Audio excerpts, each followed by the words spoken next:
Radio Mexicana, nuestras noticias, presenta. La reforma fiscal 2014 generó el más decreto daños de beneficios para la frontera. La formalidad de las empresas es una tarea La pendiente. economía americana avanza. La proveeduría maquiladora sigue siendo el La gran concentración de pendiente poder de mexicano. mercado en México. La es alta. transparencia gubernamental continúa. No es nada personal. Nada personal. Son solo negocios. Solo Negocios Radio. Las mejores entrevistas y análisis para lograr una toma de decisiones adecuada. Contáctenos. Correo electrónico. Correo@solonegocios.mx. Página de internet. www.solonegocios.mx. Facebook. www.facebook.com/solonegociosmx. Twitter. @solonegocios. Y recuerde, no es nada personal, son solo negocios.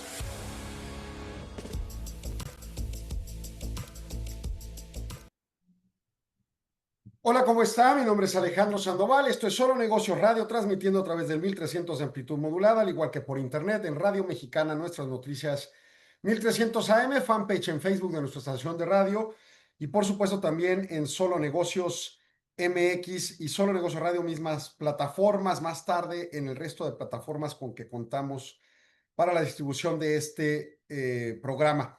Y bueno, pues vamos a platicar de economía y de diversos temas. Hoy el Banco de México tomó su decisión de política monetaria y vamos a concatenar ideas de cuál es el razonamiento que los lleva precisamente a esa decisión tomada y en su caso, bueno, pues evaluar el contexto global en función de diversos instrumentos documentales, formales o oficiales que emiten diversas entidades. Empezamos con un análisis. Estamos a 6 de noviembre. Para el lunes tenemos la inflación del mes de octubre, pero al momento contamos con datos de inflación del mes de septiembre y de la primera quincena de octubre. En el mes de septiembre, la inflación al productor, la de la cadena productiva, no la de los consumidores, cerró con un aumento anualizado de 3.06%, con una desaceleración en el nivel productor que ha tenido durante el año, aún con el vendaval de volatilidad que hemos vivido durante el mismo. En su caso, la parte de producción total subió 0.23% mensual y ese 3.06 anual que ya comenté. Hace un año el anualizado fue de 5.13, entonces obviamente hay una desaceleración. En la parte de usos intermedios se llegó a 3.41 con algunos elementos de presión a la inflación, bueno, por encima de la total, ¿no? Y en su caso, la parte de finales, o sea, el último eslabón de la cadena productiva, 2.94, inferior, por ejemplo, a la de intermedios y a la de totales, y que pues, en el promedio provoca que el de totales quede en ese punto medio. Por grupo de actividades, las terciarias, comercio y servicios están en 4.22, que además cabe mencionar que tiene una pauta influyente sobre la parte subyacente de la inflación, que es una de las más preocupantes. No es absolutamente subyacente, pero sí tiene una gran pauta. Recordemos, es comercio y servicios, todos los elementos de cadena productiva, o sea, la logística, los grandes centros de distribución, etcétera, etcétera. En la actividad primaria, en las partes agropecuarias, solo tuvieron un 0.48 de aumento. Y uno dirá, bueno, pues es uno de los elementos que provoca esa disminución inflacionaria. Y sí, pero con pautada consideración. ¿Por qué? Porque recordemos que el tamaño de la actividad agropecuaria respecto a toda la economía es muy pequeño y el tamaño de la actividad terciaria respecto a toda la economía es demasiado grande. Entonces, ante ello, pues obviamente el que bajen mucho los precios agropecuarios no necesariamente provoca un movimiento extremo en la posición inflacionaria total. Las actividades secundarias, 2.54, que traen un impulso importante por elementos de construcción, que además cabe mencionar dos elementos. Actividades secundarias en lo general tienen una condición de contracción económica muy notoria y sus precios pues bajan aparentemente en consecuencia, pero por ejemplo construcción, que es de las más golpeadas en el subsector secundario, en actividad económica, o sea, está muy mal la economía de la construcción, sus precios están más presionados que el promedio general total de toda la inflación de productor, lo cual está hablando de, al menos en ese subsector, una clara tendencia de esta inflación. O sea, no estamos hablando de que está en recesión la construcción, pero sí ya tiene mucho tiempo en un escenario débil todo el año. Y en su caso los precios están alzados relativamente, no extremadamente. Entonces, no es una estanflación propiamente, pero el sesgo va hacia allá. Bueno, eso en cuanto a inflación al productor. La inflación al productor con cierta tendencia promedio general estable, pero con vicisitudes específicas que generan preocupación como terciarios y construcción. Ahora bien, vámonos al reporte de inflación al consumidor, ahora sí, la que nos pega a nosotros en el bolsillo directamente, también del mes de septiembre. Este resultado fue de 3,76 anualizado, con mucha divergencia entre sus componentes. Recordemos que la dividimos en dos, la no subyacente, que son los productos volátiles y que no atienden su movilidad de precios a la política monetaria del Banco de México, y la política subyacente, perdón, los precios subyacentes que sí atienden más que la política del Banco de México a las condiciones del mercado. Y es que los productos no subyacentes que no atienden a las condiciones de mercado, pues pueden subir o bajar su precio por un huracán, por un temblor o por una política pública determinada. En cambio, los de la subyacente, pues tienden más a fijar sus precios conforme la demanda y la oferta o las prácticas monopólicas, la sobreregulación y otros temas propios del mercado. Ahora bien, en cuanto a la subyacente, o sea, si le bien la inflación está en 3,76, la meta es 3 del Banco de México, y esos 76 extra están dentro de un rango aceptable, pero con presión alcista, la inflación no subyacente, la que debería atender más las presiones del mercado, está en 4,28, está muy por encima.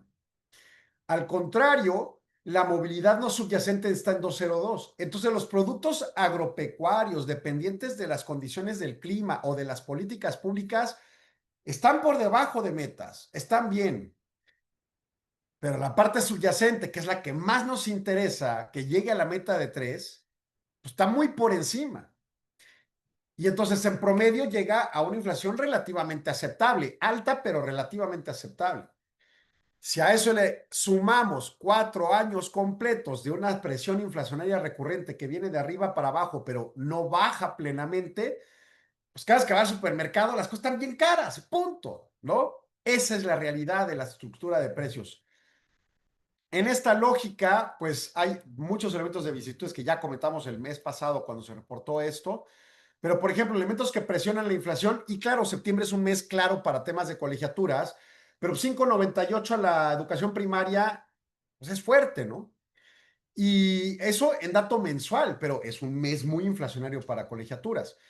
En cambio, por ejemplo, loncherías, fondas, taquerías, que ha sido una muy presionante en inflación subyacente, 0,47. Uno podrá decir, contra 5,98 no es nada, pero cuando cada mes tienes más de 0,25 puntos en este elemento durante más de 4 años, pues están carísimos los precios de las loncherías, fondas, torterías y taquerías, que además es un lugar donde la gran mayoría de los mexicanos en las zonas urbanas adquieren sus alimentos. Entonces, la inflación nos está golpeando.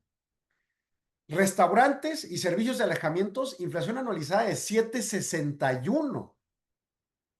O sea, es un tema delicado lo que está pasando, porque habrá que evaluar qué es lo que está llevando a estos lugares a tener esas condiciones de precios específicos.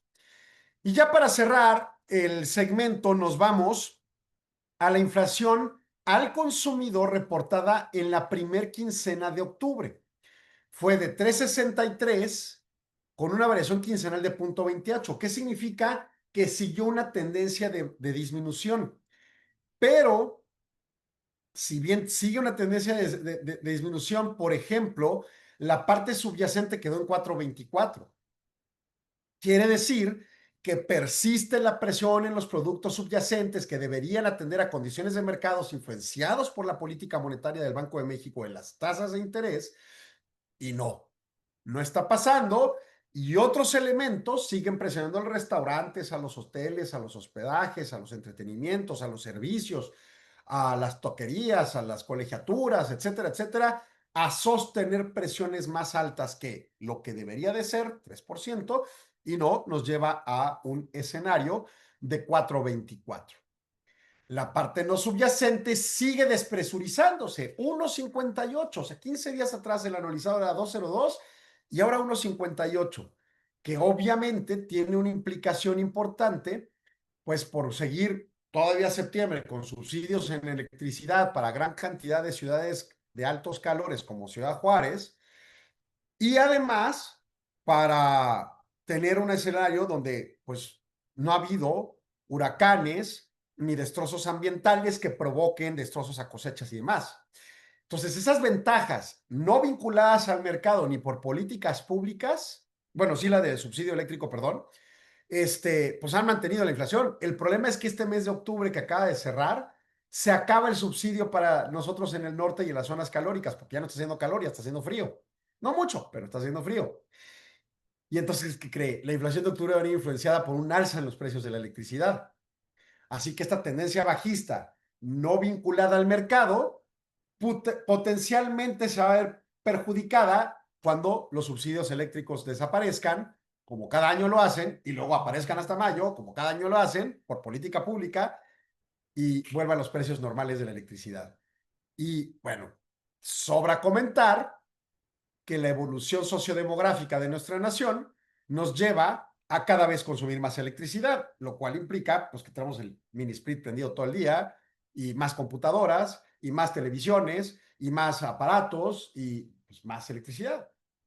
Entonces, los temas que tratábamos con Edna Ojeda hace unas semanas en el programa de Mujeres Líderes de IMEF sobre eficiencia eléctrica, pues es fundamental, pues sobre todo para las empresas, pero también para los hogares, ¿no?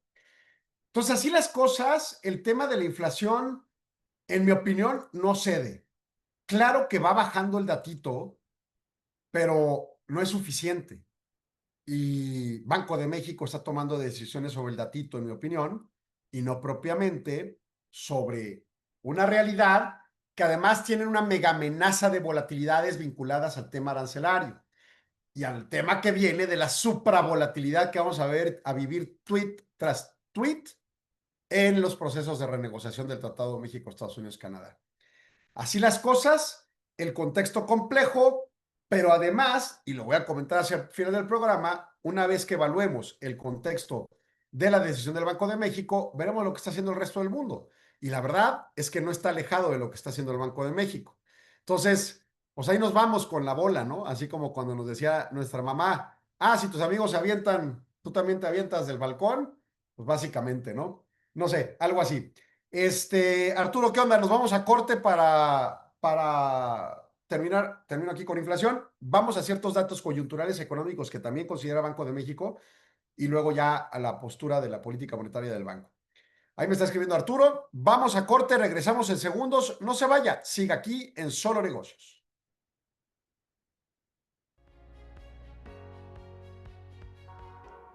En la 52ª Convención NANADE 2025, el conocimiento no es lo único que se comparte. Puebla nos recibe del 13 al 16 de noviembre con una agenda social diseñada para reconectar, explorar y disfrutar. Arrancamos con un torneo de golf. Al mismo tiempo que se lleva a cabo el torneo, tendremos una exclusiva cata de mezcal en terraza. Al terminar la cata, el ambiente perfecto continúa con un meet and greet, donde disfrutaremos de taquitos árabes, aguas frescas y música en vivo, ideal para romper el hielo desde el primer día. El viernes empieza con la carrera NADE de 5 kilómetros, seguida de un recorrido por African Safari y la encantadora villa de Valquírico. El sábado es para lo tradicional, Cholula, un taller de talavera donde cada participante podrá pintar su propia pieza, y un recorrido por el centro histórico de Puebla. Y como siempre, cerramos con nuestra emblemática cena de clausura. Conecta, disfruta, vive la 52ª Convención ANADE 2025.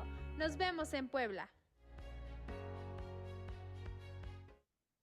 Continuamos en Solo Negocio Radio, en lo que volvemos al aire de la estación, pues cierro el punto. Las presiones inflacionarias persisten, muchísimo menos fuertes que en el punto más álgido del ciclo inflacionario y la tendencia bajista de los años anteriores, pero no han cedido. Y específicamente no han cedido en donde tendrían que ceder, que es en el eslabón subyacente, en la parte de los precios que presuntamente son influenciados por el mercado, demanda y oferta, y que presuntamente son influenciados por una política monetaria como las altas tasas de interés. O sea, el efecto no ha sido tan fuerte, ¿no? Y claro, hay mil cosas que comentar. O sea, en Estados Unidos quizá pudiera haber sido más impactante la tasa de interés porque está más bancarizada la economía de México, no tanto. Pero claro que influye una tasa alta contra una tasa baja en función de la liquidez. Los bancos compran CETES y eso los revenden con nosotros. Y entonces las altas tasas provocan que los precios sean más altos, ¿no? Del dinero, pues, en esencia. En Estados Unidos tiene una construcción menor, pero aún así tampoco hayan logrado el cumplimiento objetivo de la tasa de interés, de la tasa de inflación a 2% promedio a largo plazo. Y en la Unión Europea tampoco. Entonces, al final del día, vamos a ver el contexto, pues vemos a unas reservas federales, a unos bancos centrales tomando decisiones, pues no necesariamente contra los datos de manera tajante y con altos sesgos politizados de tomar decisiones de disminuciones de tasas más relevantes. Y ahorita comentamos. Continúo con reportes. Banco de México reporta también el pasado 31 de octubre agregados monetarios. Ya estoy al aire de nuevo en 1300, por cierto. El desempeño de los agregados monetarios y actividad financiera del sistema bancario correspondiente a septiembre muestra que hay un crecimiento sostenido y moderado, o sea, moderado en términos de que no está apuntalado, pero es constante, ¿no? Para estos agregados monetarios. La base monetaria, ¿qué es eso? Pues el dinero, o sea, los billetes y monedas en circulación en el país o en cuentas corrientes, o sea, su cuenta de banco normal de nómina, o sea, esa que metes la tarjeta de débito al banco y te sale el dinero luego, esa es una cuenta corriente. O el dinero en efectivo. Bueno, los billetes y monedas y las cuentas corrientes en este país están en 3,289 millones de pesos, con una variación real anual de 3,2%. Para aquellos que dicen, ay, el banco está imprimiendo dinero y vamos a vivir una superinflación, no. 3,2% está por debajo de inflación. No, no estamos imprimiendo dinero. Está normalito. O sea, sí se imprime dinero, pero poquito. Lo normal, lo estable, lo que la gente demanda para ir a la taquería a pagar los precios de la taquería, pues así. Esto se llama M1. El agregado M1, que es la liquidez más inmediata, tiene un saldo de 8,154 millones de pesos con crecimiento de 3,1%. O sea, está base monetaria y M1, ¿no? Entonces, el escenario, en mi opinión, está estable. M2, con agregados monetarios que son de menor liquidez, trae un saldo de 15,900 millones de pesos, 5,3% anual. No es dinero líquido en la calle, son cuentas financieras de cierto plazo, no sé, pensemos de un año, vamos a decir, ¿no? Guardo el dinero y en un año no lo puedo tocar, no tengo una tarjeta de débito que me permita sacar ese dinero, me tengo que esperar el año para que se libere. Esas están en 15,900 millones, 15,9 mil millones de pesos, ¿no? Y en su caso, el crecimiento en hogares es como un ahorro de mediano plazo, digámosle, 6,1%, y de empresas no financieras 4,9%. Intermediarios financieros no bancarios 5,5% negativo. Habrá que analizar qué ocurre y tendencias con, por ejemplo, Sofomes. ¿Qué están haciendo con esa liquidez? Porque aquí habría un tema y de nuevo se sujeta a tener que investigarlo. El trasladar recursos de ahorro mediano placista en Sofomes a liquidez, presuntamente, tendría la implicación de que el mercado está requiriendo más liquidez. A la tasa de 3,2, que no está mal, pero puede tener implicaciones futuras, ¿verdad? O sea, hay que estar viéndolo. Y fíjate, el agregado más amplio que incluye todo, pero sobre todo lo de más largo plazo, está en 21,100 millones de pesos. Bueno, son billones de pesos, con crecimiento de 5,1% anual. O sea, es una cantidad que incluye todos los depósitos de largo plazo incluso, ¿no? En materia de activos financieros que se movilizan con respecto a instrumentos que emite el país, están en 43,800 millones, 43,8 mil millones de pesos, billones de pesos, vamos a decir, es que me lo pone aquí diferente el lingüismo, son 43 billones de pesos con recursos no residentes, o sea, lo de extranjeros en 7,1% con tenencia de activos financieros, CETES y cosas de ese tipo, ¿no? Financiamiento de la banca tradicional, 10 billones de pesos con crecimiento de 2,3% real anual, cuando es uno de los rubros que más debería de crecer para el desarrollo sostenido de nuestro país. No crece. Y cartera de crédito vigente, 4.4%, que también lo mide Comisión Nacional Bancaria de Valores cada mes. Sí empieza a haber un sesgo de incumplimientos, pero no es algo grave, relevante, ¿no? Pues en general, esta parte de agregados monetarios estables. Y nos vamos ahora con el estado de cuenta del Banco de México, que es básicamente la cantidad de dinero en reservas internacionales, ¿no? Y en las reservas internacionales, vale que me está perdido el dato, está como en 220 mil millones de dólares, pero déjeme ver, no me lo está poniendo, este resumen está mal hecho. Pero bueno, aquí lo abrimos rapidísimo de la página del banco. En reservas internacionales ha sido muy estable su movilidad, sobre todo luego de 2020, en función a lo que implicó aquellos momentos de volatilidad, pues todavía ya en la negociación del Banco de México, de México con Estados Unidos en el TEMEC, y que trajo como implicación una condicionante de usar las reservas para contrarrestar la depreciación cambiaria, ¿no? Bueno, reservas internacionales caen 489 millones de dólares con un saldo de 248.852 millones de dólares. Si vemos una línea de tiempo, pues está súper estable la reserva internacional, donde debe de estar para las parametrizaciones de Banco de México en cuanto a sus objetivos inflacionarios y de valor de moneda. Y entonces así las cosas, pues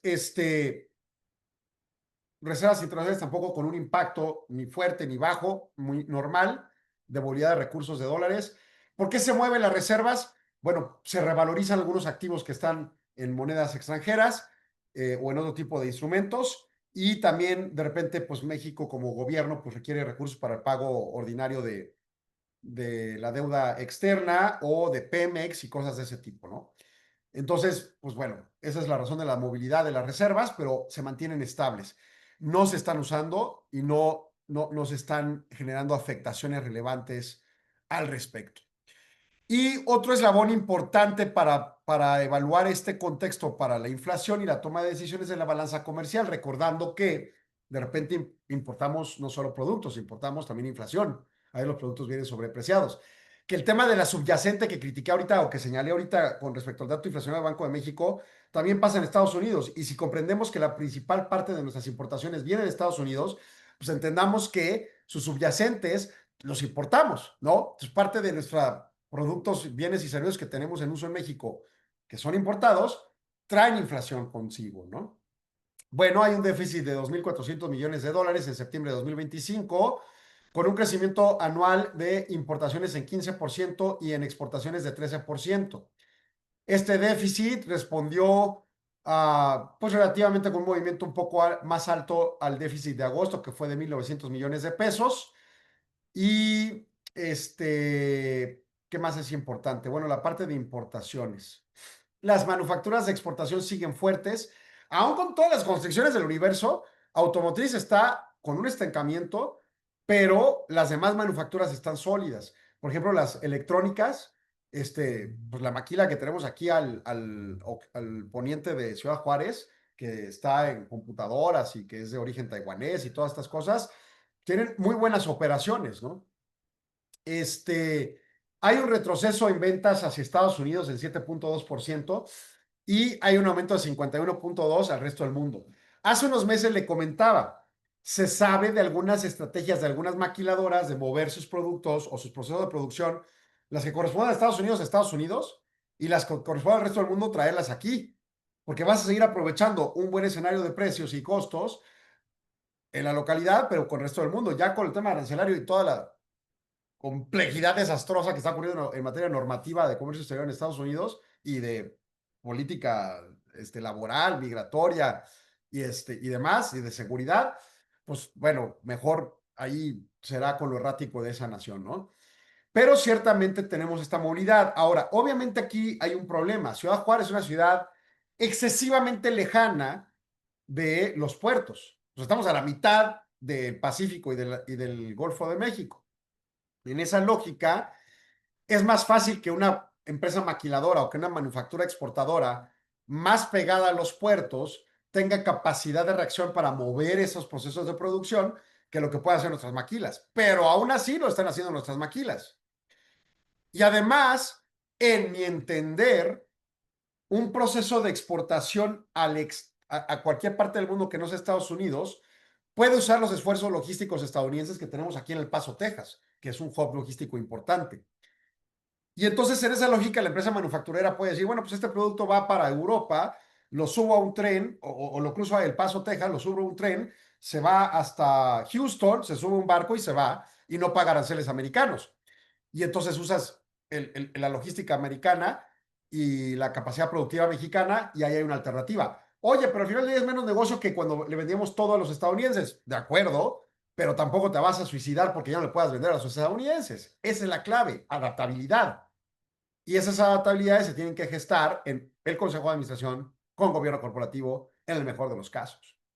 En materia de importaciones, que es el punto que me refleja más interés para los efectos de la inflación, fueron de 58.887 millones de dólares con un crecimiento anual de 15.2%. O sea, importamos en 15% más.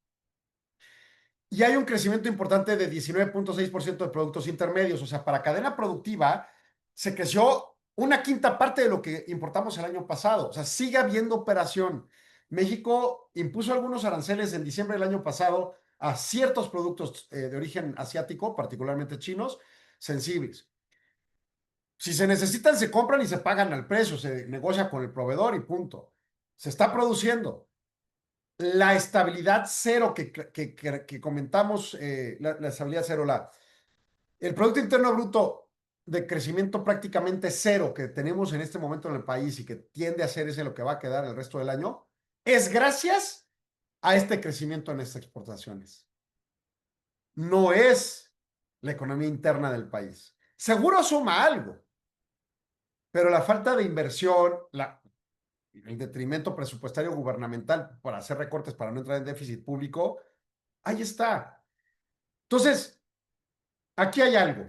Y luego también, bienes de consumo, dame un segundo Arturo, bienes de consumo y no petroleros crecen en 10%. Entonces también, si Estados Unidos está exportando en cierta dimensión con inflación, también de ahí viene algo de presión en nuestras inflaciones. Oye, pues entonces sustituye a Estados Unidos. Pues órale, pongan las empresas. ¿Quién le entra? Es de billetes el asunto. Y cuesta poner una empresa y más con las regulaciones actuales y las que vienen. Agárrese con lo fiscal. Pero si esa es la respuesta, pues a darle.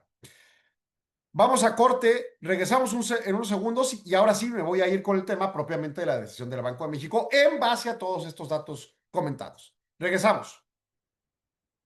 53ª Convención Internacional IMEF, CIEFO 360.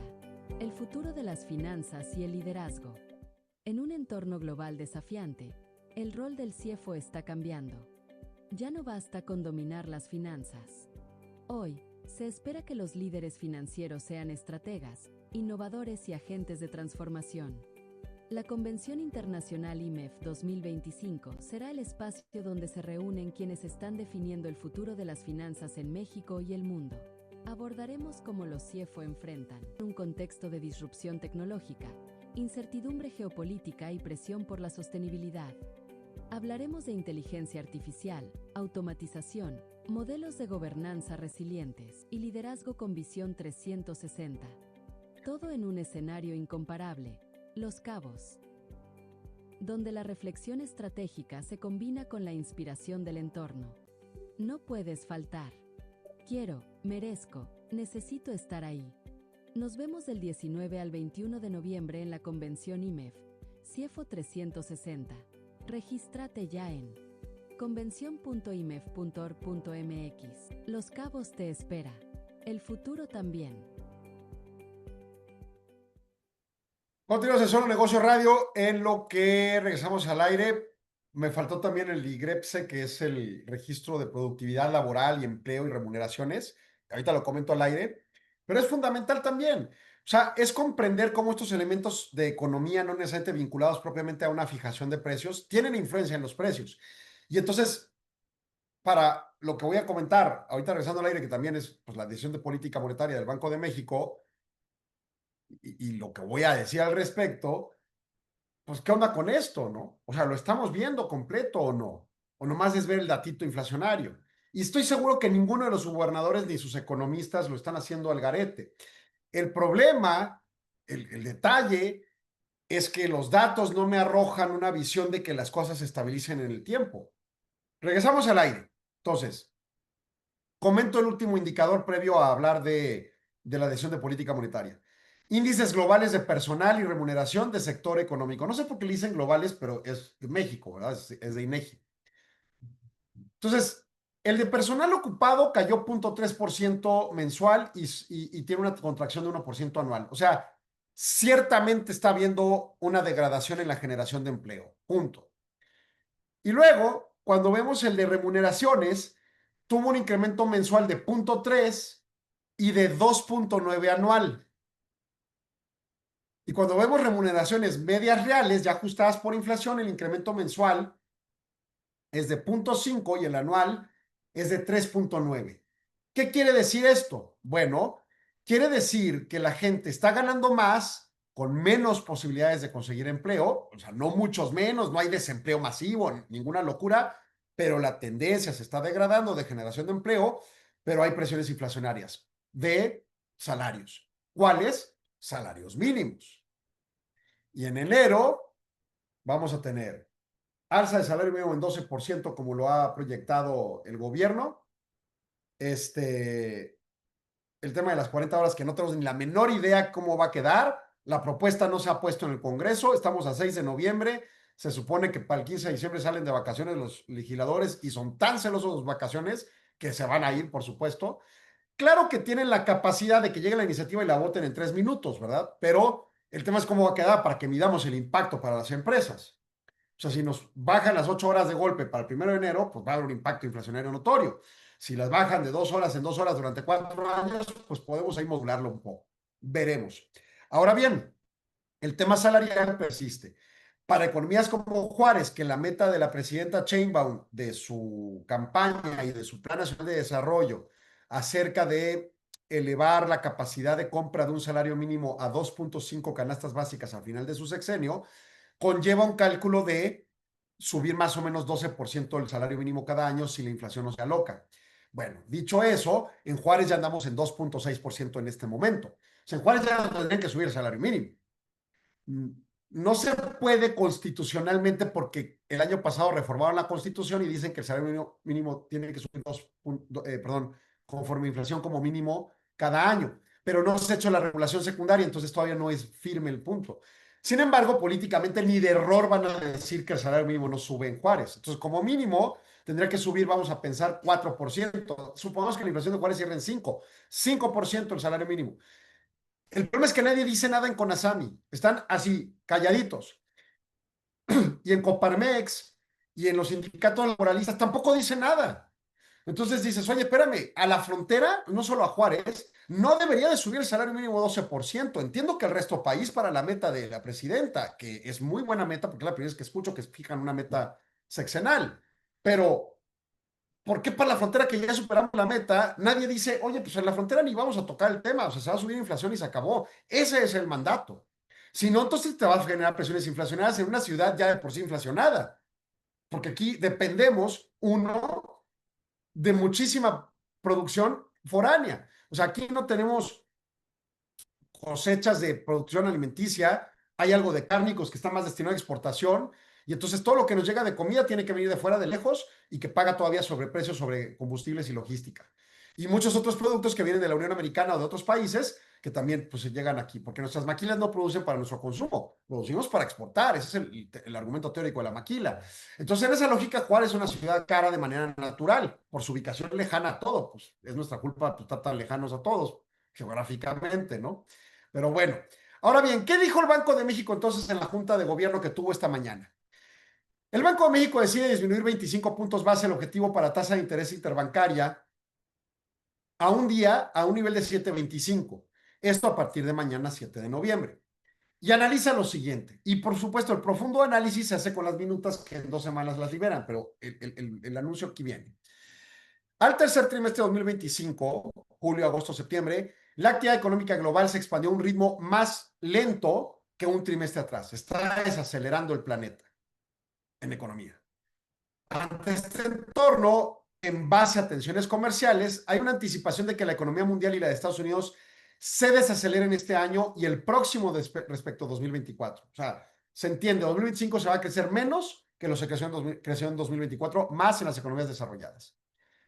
La inflación general en economías desarrolladas respecto a niveles observados a finales del segundo trimestre y subyacente ha mostrado resistencia a disminuir. La Reserva Federal redujo en 25 puntos base su tasa de referencia y los mercados mostraron variaciones acotadas ante ello. Digamos, ya se sabía qué iba a pasar. El dólar se apreció. Las tasas intergubernamentales en Estados Unidos no tuvieron grandes cambios. Entre los riesgos globales hay un escalamiento de tensiones comerciales y un agravamiento de conflictos geopolíticos. O sea, Medio Oriente, Ucrania, Rusia, Taiwán, China, pues sigue como lumbre las relaciones.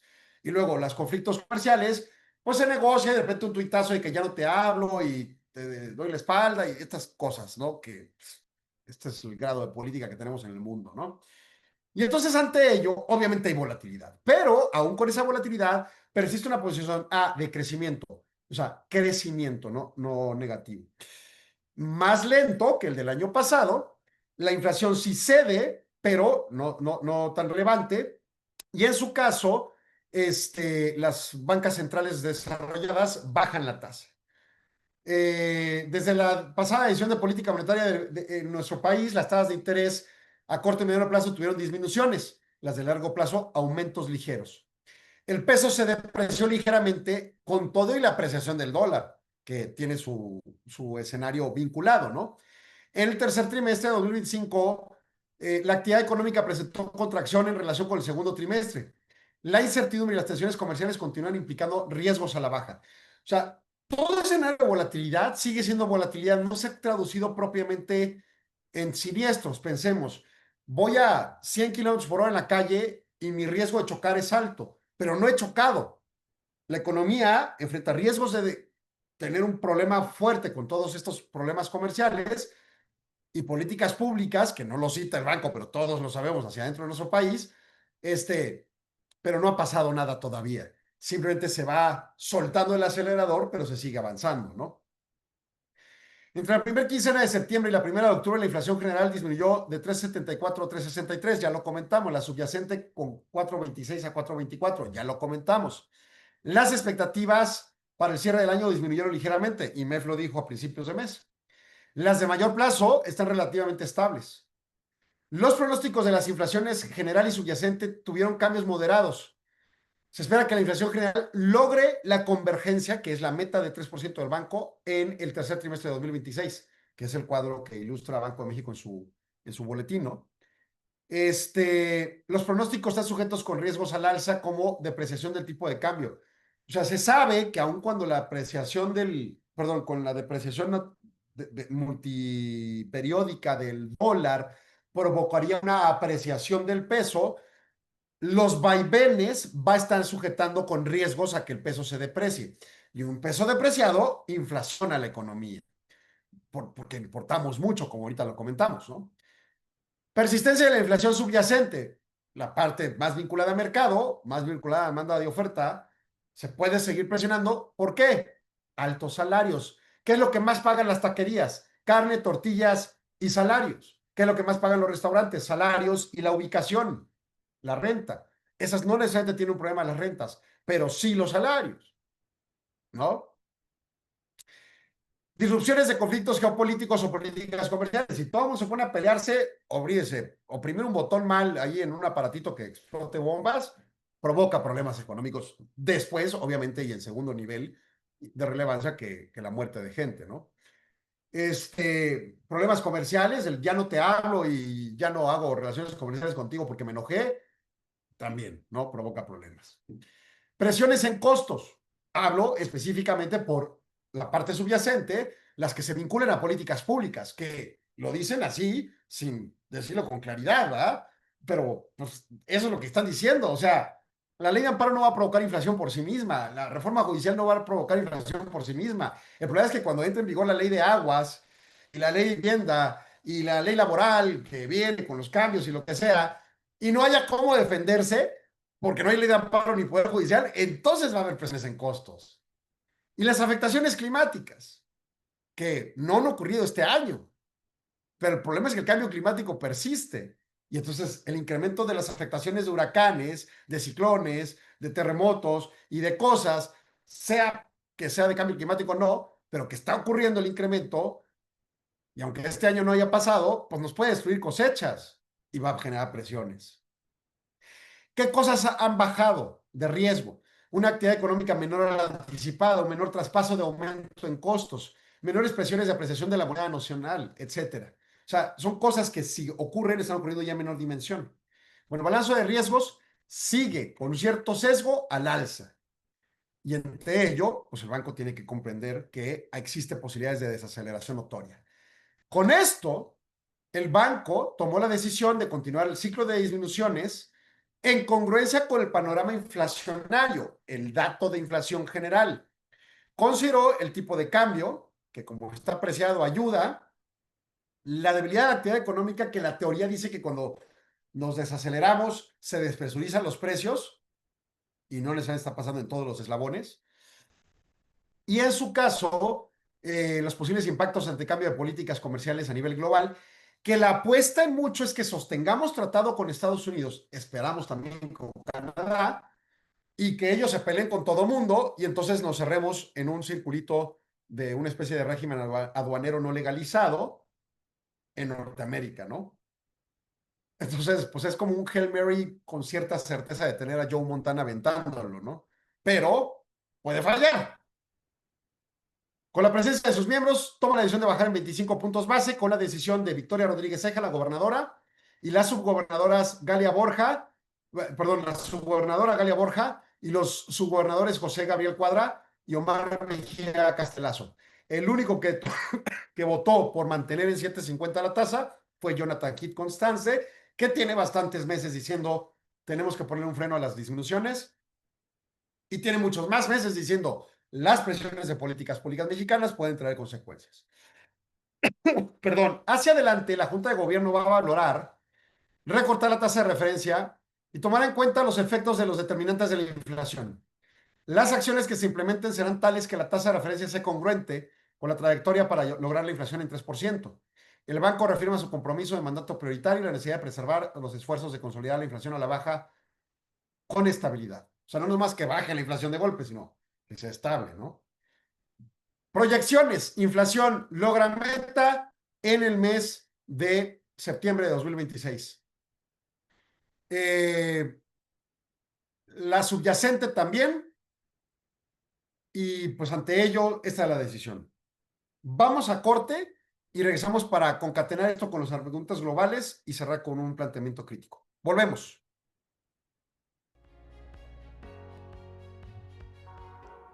En la 52ª Convención NANADE 2025, el conocimiento no es lo único que se comparte.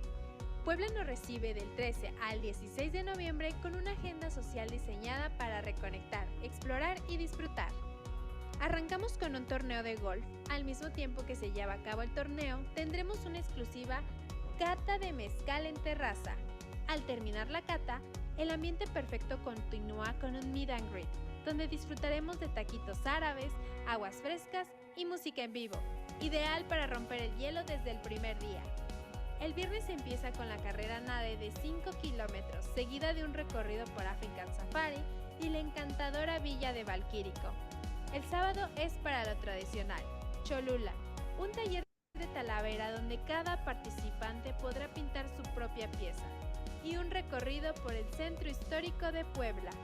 Y como siempre, cerramos con nuestra emblemática cena de clausura. Conecta, disfruta, vive la 52ª Convención ANADE 2025. Nos vemos en Puebla. Perdón, se me movió esta cosa. Estoy viendo una nota.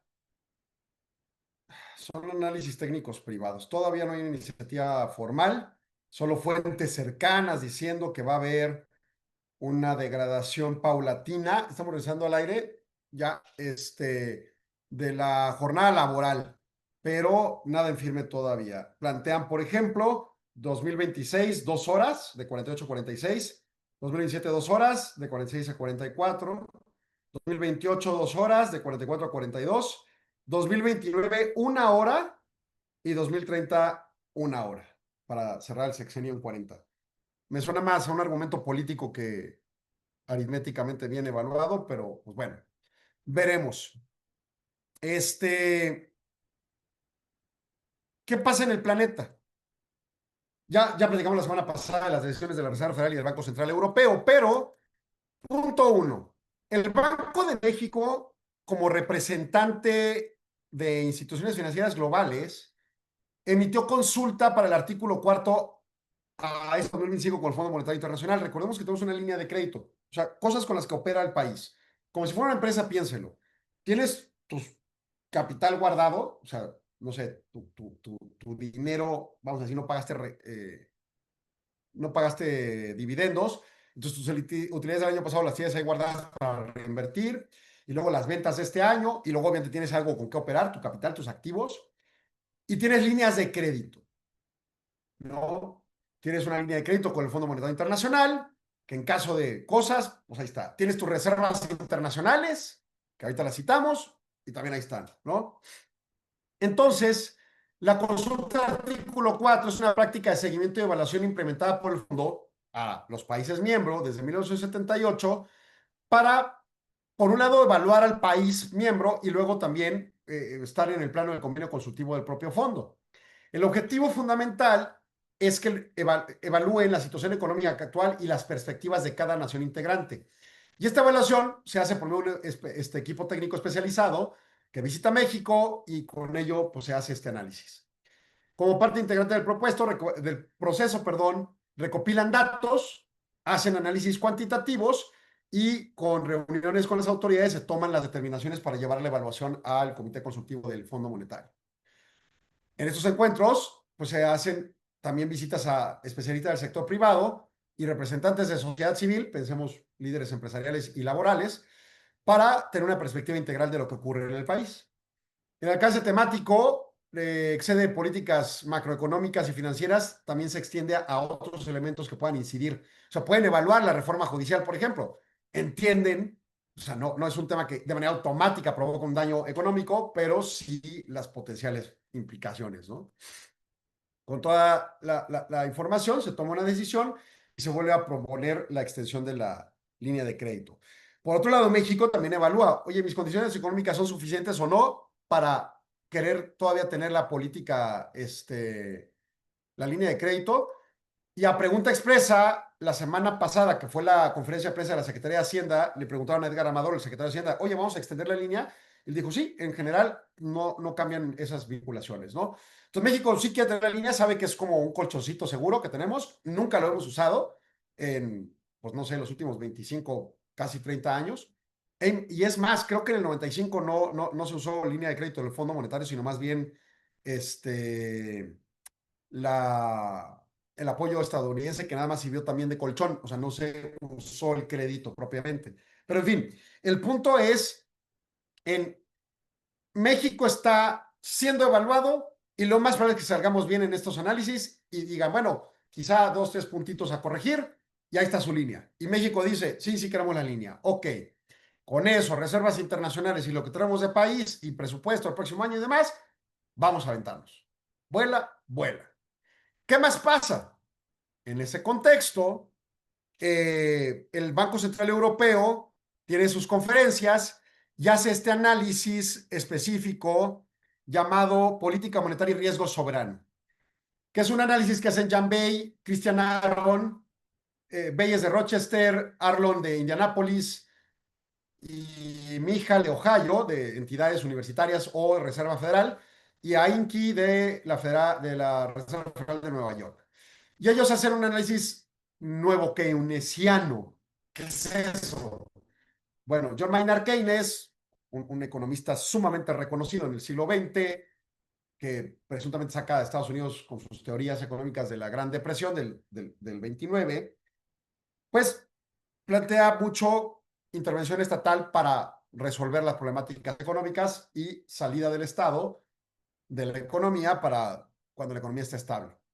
Un neoliberalista podría plantear, un Milton Friedman, que el Estado nunca se meta, punto, ¿no? Bueno, esas son las dos posiciones opuestas en un mundo capitalista, ¿eh? Lo demás no existe, lo demás son sueños guajiros, comunismo, socialismo. Entonces, en un mundo comunista, o es más intervencionista el gobierno o es menos intervencionista el gobierno. El planteamiento del análisis que hacen estos economistas es un análisis neo-keynesiano, en donde cómo vemos a los gobiernos hoy en día intervenir. Y todos intervienen de manera excesiva, ¿eh? O sea, quizá hay países y algunos análisis de menor intervención, pero Estados Unidos es el menos capitalista en una listota. Claro, México muchísimo menos, ¿verdad? Porque aquí el gobierno, pues hasta en la sopa. Pero bueno, el punto es que la motivación empírica del estudio radica en la observación de que a pesar de que muchas economías emergentes logran reducir su inflación, experimentan periódicamente eventos inflacionarios, incrementos simultáneos en temporalidades de inflación, spreads soberanos, que es cuando la deuda en moneda extranjera y las tasas de interés domésticas tienen cruces irracionales, y en un marco teórico de una economía neo-keynesiana, de economías pequeñas y relativamente abiertas, como se supone aspira a ser México, o medianas si quieren, pues el gobierno puede, por ejemplo, entrar en defaults de su deuda, ¿no? Es decir, pues no puedo pagar, me degradan calificación, la inflación doméstica pues, se va a disparar. Y tiene una curva de Phillips estándar que identifica dos mecanismos distintos que modulan una interacción entre riesgo fiscal y política monetaria. ¿Qué quiere decir eso? El mecanismo 1, ampliación por default, plantea que el riesgo de default soberano, de no pagar tu deuda, intensifica la presión inflacionaria. Los agentes individuales, los ciudadanos, anticipan ese default futuro y esperan una alta inflación y una baja capacidad de consumo futuro. Y las empresas, al internalizar las expectativas, aumentan la inflación actual. O sea, por ejemplo, ahorita tener el temor de que van a degradarnos calificación de deuda en octubre del próximo año, cuando den a conocer las calificadoras sus determinaciones, podría estar provocando inflación actual. Ese es el argumento teórico. Y está interesantísimo, porque yo he cargado más a lo pasado y políticas públicas vigentes que a las expectativas futuras, pero lo que están diciendo los economistas es, también influyen las expectativas futuras.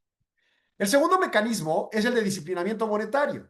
La presencia de fricciones de política monetaria por medio de reglas de tasa de interés nominal reduce estratégicamente el incentivo del gobierno a endeudarse excesivamente y consecuentemente aminora el riesgo de default soberano, dado que un endeudamiento excesivo genera una inflación costosa, sobre todo políticamente, y la política monetaria impone un costo interno que frena la tendencia. O sea, al tener tasas altas, hace que el gobierno le piense dos veces de andar firmando pagarés, como el año pasado que nos lucimos, ¿no? El exigimiento de gobernantes que se meten en la autonomía de sus bancos centrales para decir que bajen las tasas está altamente vinculado con el tema. Baja la tasa porque quiero endeudarme, ¿no? Le dicen el decreto grande y bello, ¿no? En Estados Unidos. El análisis cuantitativo del modelo demuestra su capacidad para replicar movimientos conjuntos observados empíricamente en la inflación. Las simulaciones contrafactuales sugieren que el mecanismo de amplificación de default explica aproximadamente el 45% de la inflación de los eventos inflacionarios momentáneos. Está interesantísimo este punto, ¿no?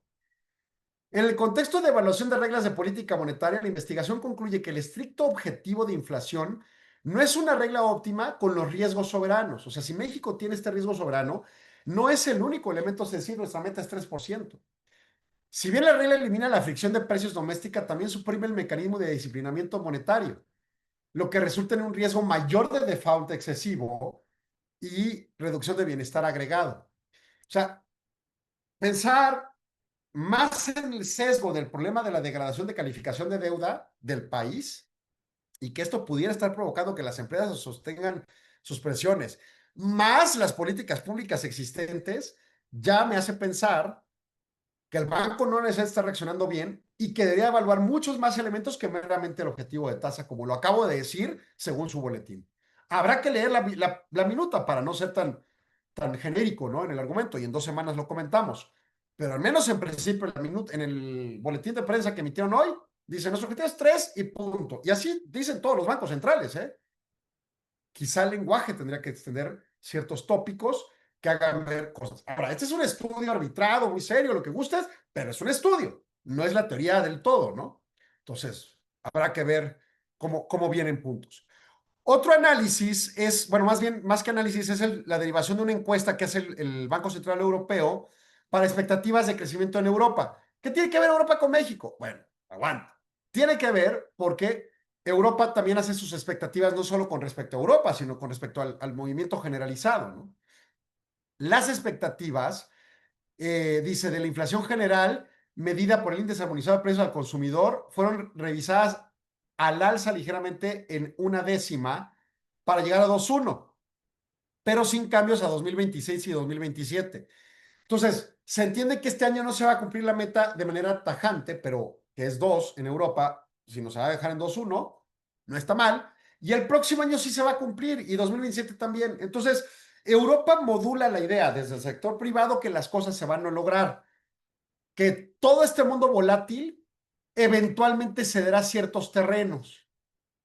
Vamos, tienen una expectativa optimista de que no se va a estallar la guerra más amplia de Rusia y Ucrania o de Medio Oriente y que las relaciones comerciales con Estados Unidos relativamente se van a consolidar.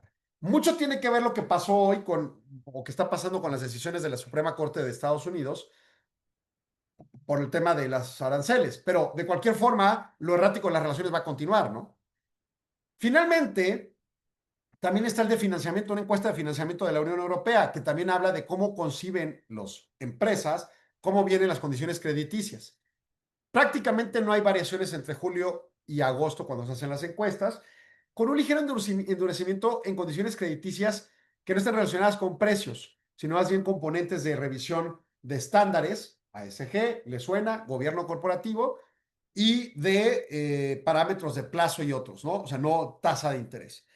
Y entonces en esa lógica, pues básicamente vemos a una Unión Europea que empieza a pensar en un escenario de mayor estabilidad o proclividad a estabilidad, lo cual nos ayuda a pensar que si ellos ven eso y Estados Unidos, con todo lo errático que está pasando, relativamente logramos una negociación de tratado estable, maybe, but only maybe, 2026 mejoran las cosas.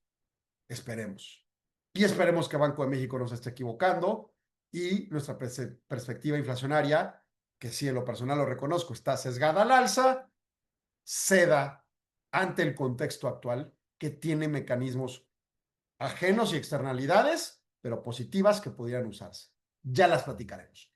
Nos vamos, nos escuchamos mañana en punto de las 4 de la tarde. Mañana tenemos entrevista de mujeres líderes de IMEF, así que no pierda la atención al programa. Gracias, Arturo, por tu apoyo. Muy buenas tardes tengan todos ustedes.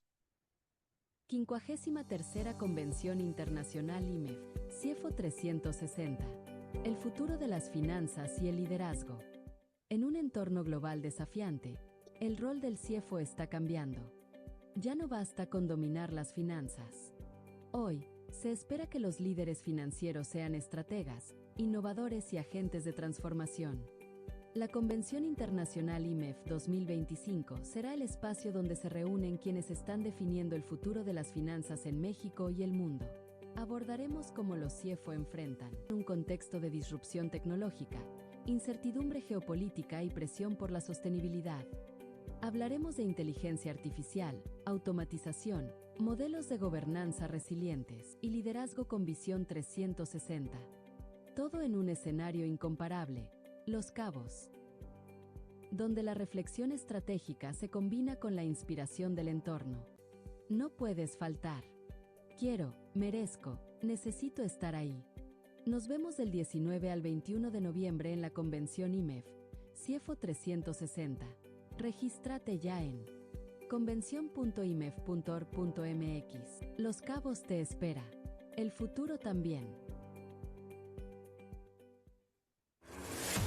Agradecemos su atención. Nos escuchamos de lunes a viernes de 4 a 5 p.m. a través de Radio Mexicana 1300 AM. Contáctenos. Correo electrónico. correo@solonegocios.mx. Página de internet. www.solonegocios.mx. Facebook. www.facebook.com/solonegociosmx. Twitter. @solonegocios. Y recuerde, no es nada personal, son solo negocios. Radio Mexicana, nuestras noticias, presentó.